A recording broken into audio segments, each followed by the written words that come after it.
Hey there, YouTube. I just wanted to get back out there and see about doing some videos.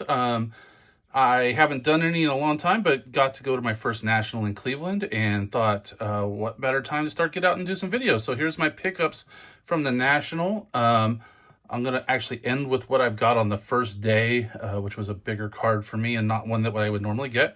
Something I got there was this is actually a fine 9 for the David Ortiz Fleer rookie. That's one that I had been looking at. I happen to have bought the Ultra not long before the National and just was waiting for it to arrive. So that's one of the big ones there that, not a big dollar card, but something I wanted to pick up. It's hard to see the autograph in there, but a Rocky Colavito Athletics auto that is authenticated by PSA. So that one there is one that just fills out some of the athletics autographs I wanted to get, even though it was with Kansas City, but that's definitely one I wanted to do there. One project I've been working on that has been taking a while, but it is part of the PSA registry, is the last Hall of Famer. This is one thanks to Mike, baseball collector, that he started this kind of process. Was able to pick up the 66 Koufax in a 4, so not a bad card there. The 67 Whitey Ford in a 7, so that's actually a beautiful card. A little off center, but other than that, great looking card.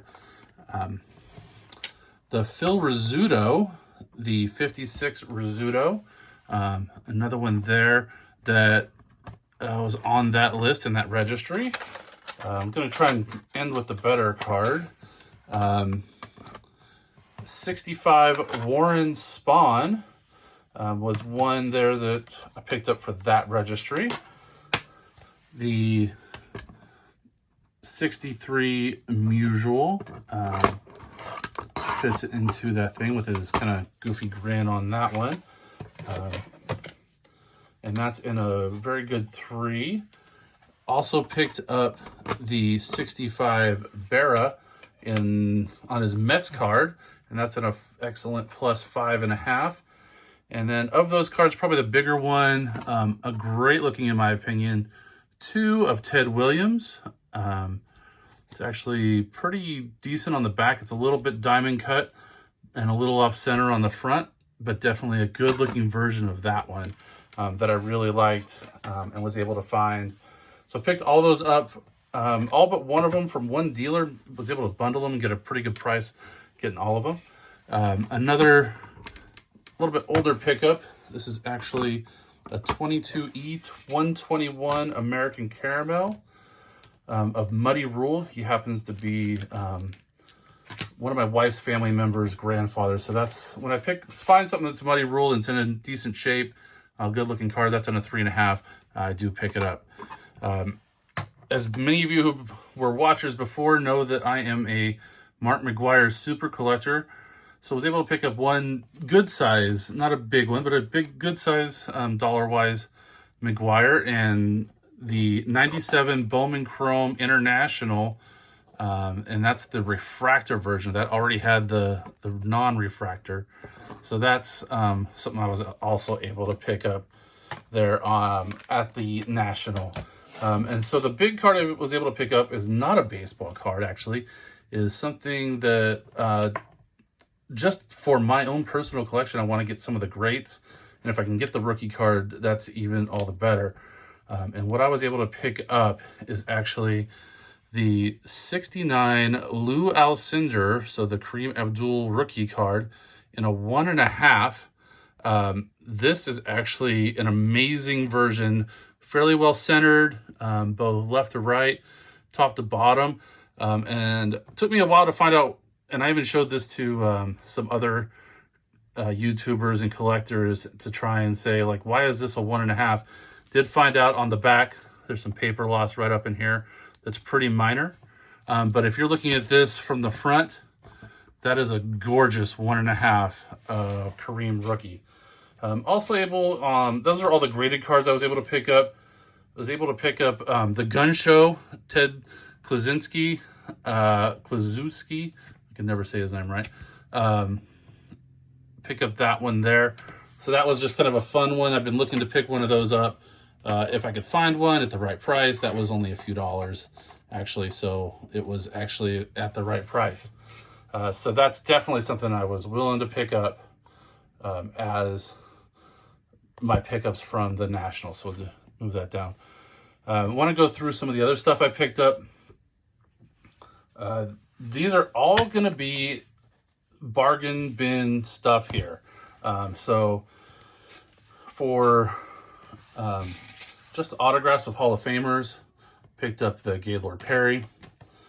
For my A's autographs, just a bunch of dollar autographs. Kendall Graveman, Daniel Gossett, Kurt Suzuki, along with Jared Saltalamacchia, Sonny Gray with the patch auto, Kevin Smith, Ryan Lasco. Some of these people never even made it. Cody Thomas, and Felix Jose, Heath Philmeyer, and then relic cards of Chris Davis, Miguel Tejada, Matt Chapman on an opening day, and then a Ramon Hernandez, I believe that's, the All-Star patch card. So those were the relics and autos that I was able to pick up at the National in a dollar box. Literally, it just probably, I think it was 71, 72, 50s, and then I believe there might be a couple 60s in there, just for my A's Master set.